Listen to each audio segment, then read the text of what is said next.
किसान भाइयों, अभी आप देख रहे हैं कि गराडू जो है वो कितनी बेहतरीन तरीके से इसकी प्रोग्रेस हो चुकी है और इसकी लताएं जो हैं वो पूरी तरह से ज़मीन में फैल चुकी हैं।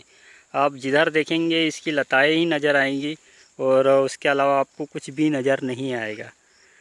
तो किसान भाइयों, आप देख रहे हैं कि जो इसकी हाइट है वो कितनी हो चुकी है और ये देखिए बहुत ही ज़्यादा हाइट में इसमें बाँस लगाए गए हैं और आप जहाँ तक देखेंगे इसकी लताएं पूरी तरह से फैल चुकी है। तो किसान भाइयों, इसमें अगर आप जैविक विधि से इसका उत्पादन बढ़ाना चाहते हैं तो उसके लिए हमें 3 प्रकार के जैविक बैक्टीरिया का उपयोग करना होगा।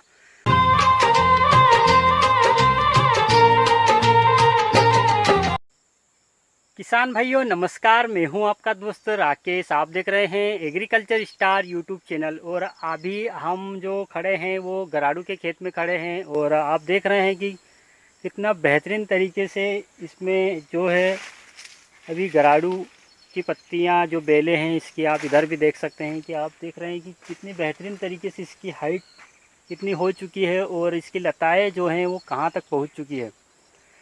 तो किसान भाइयों, आपको हमने पहले इसके 2 पार्ट दिए थे जिसमें हमने आपको इसकी में गराडू की बुआई, खेत की तैयारी उसके बारे में दिखाया था और गराडू में बाँस वगैरह क्यों लगाते हैं, कैसे लगाते हैं, इसके बारे में भी आपको जानकारी दी थी। अगर आप पुराने वीडियो देखना चाहते हैं तो आई बटन में जाकर आप चाहे तो देख सकते हैं कि गराडू क्या होता है। और जो किसान भाई नए हैं, अभी हमारे नए सब्सक्राइबर हैं, वो अगर जानना चाहते हैं तो वो आई बटन में जाकर देख सकते हैं ये गराडू क्या होता है, कैसे इसको लगाया जाता है, इसकी खेती कैसे होती है। तो किसान भाइयों, अगर आप रासायनिक तरीके से खेती करते हैं और रासायनिक तरीके से अगर आपने गराडू की बुआई की है और उसमें रासायनिक खादों का प्रयोग करते हैं तो फिर आपके पास कई रास्ते हैं, कई प्रकार की खादें हैं, उनका उपयोग करके आप गराडू में अपना उत्पादन बढ़ा सकते हैं। लेकिन अगर आप जैविक तरीके से इसकी खेती करते हैं और जैविक विधि से इसमें उत्पादन बढ़ाना चाहते हैं तो उसके लिए हमें क्या करना होगा, आज के वीडियो में हम यही जानेंगे। तो वीडियो को अंत तक ज़रूर देखिएगा और अगर आप चैनल पर नए हैं तो चैनल को भी सब्सक्राइब ज़रूर कीजिएगा। तो चलिए किसान भाइयों, शुरू करते हैं और जानते हैं कि किस तरीके से जैविक तरीके से आप गराडू में उत्पादन बढ़ा सकते हैं, कण का साइज बढ़ा सकते हैं। मिल चुकी है। तो किसान भाइयों, इसमें अगर आप जैविक विधि से इसका उत्पादन बढ़ाना चाहते हैं तो उसके लिए हमें 3 प्रकार के जैविक बैक्टीरिया का उपयोग करना होगा। अब इन जैविक बैक्टीरिया पर मैंने पहले भी एक वीडियो बनाया हुआ है जिसमें हमने अदरक में उपयोग करने की बात कही थी।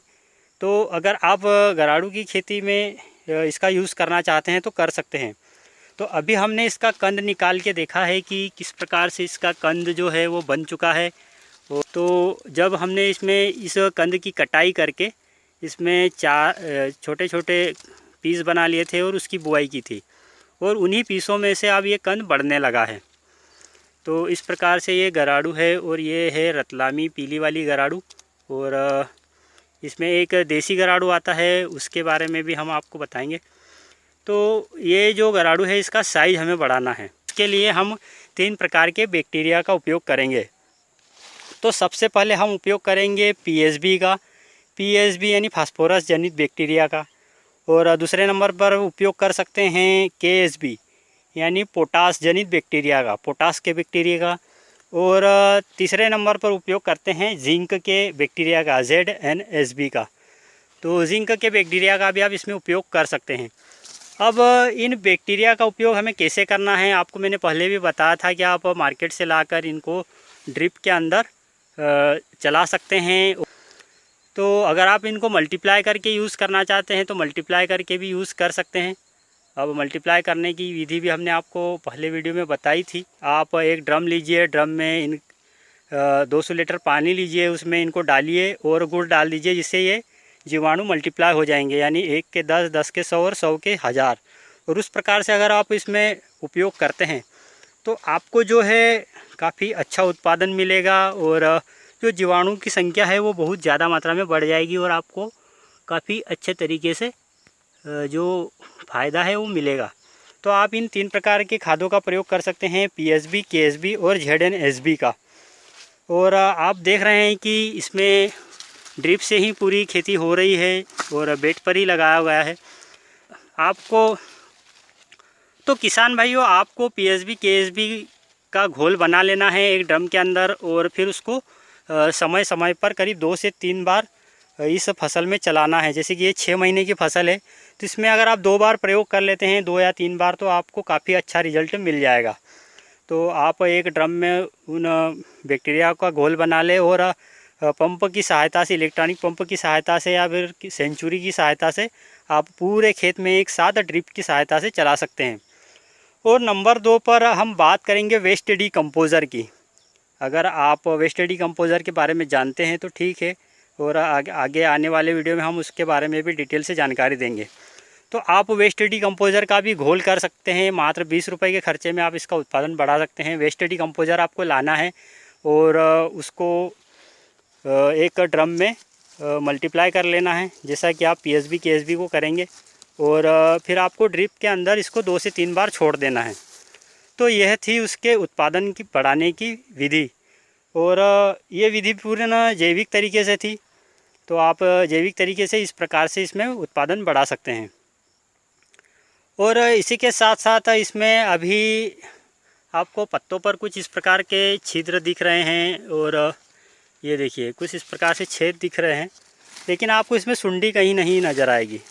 तो हमारे एक सब्सक्राइबर थे जिन्होंने हमसे व्हाट्सएप पे इसकी इमेज डाली थी और पूछा था कि इसमें कौन सी सुंडी लगी है, इसका कैसे उपचार करना है, क्या दिक्कत आ रही है। तो आपको घबराने की कोई ज़रूरत नहीं है, कोई स्प्रे करने की ज़रूरत नहीं है इसके अंदर।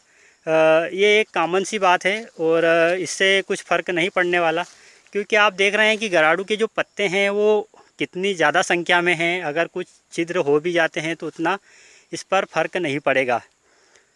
तो किसान भाइयों, यह थी गराड़ू की खेती के बारे में जानकारी, और ये गराड़ू की खेती का तीसरा पार्ट था।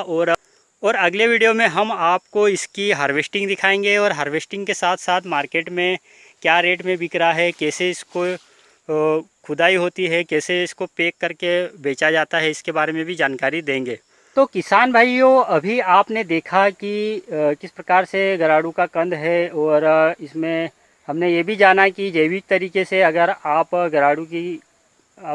गराड़ू का उत्पादन बढ़ाना चाहते हैं तो आपको केएसबी, जेडएनएसबी, पीएसबी और उसी के साथ साथ वेस्ट डीकम्पोज़र का उपयोग करना पड़ेगा।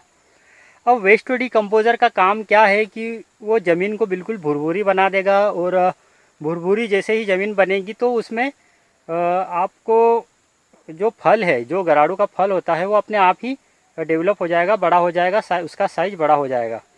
तो आप वो वेस्ट डीकम्पोज़र का उपयोग करीब इस 6 महीने की फसल में करीब 3 बार ज़रूर कर लें नियमित रूप से, तो आपको इसका अच्छा उत्पादन मिलेगा। और उसी के साथ साथ पीएसबी, केएसबी और जेडएनएसबी का उपयोग भी आप 2 बार ज़रूर करें, ताकि जो आपकी ज़मीन में फालतू पड़ा हुआ खाद है, फास्फोरस है, पोटास है, जिंक है, वो इसके पौधों को मिले और पौधों की ग्रोथ अच्छी हो, और उसी के साथ साथ जो कंद है उसकी भी ग्रोथ अच्छी हो। तो किसान भाइयों, उम्मीद करता हूं कि यह वीडियो आपको अच्छा लगा होगा, और आगे भी हम आपको इसी प्रकार से जानकारी प्रदान करते रहेंगे। मिलते हैं अगले वीडियो में, तब तक के लिए अलविदा। जय जवान, जय किसान, धन्यवाद।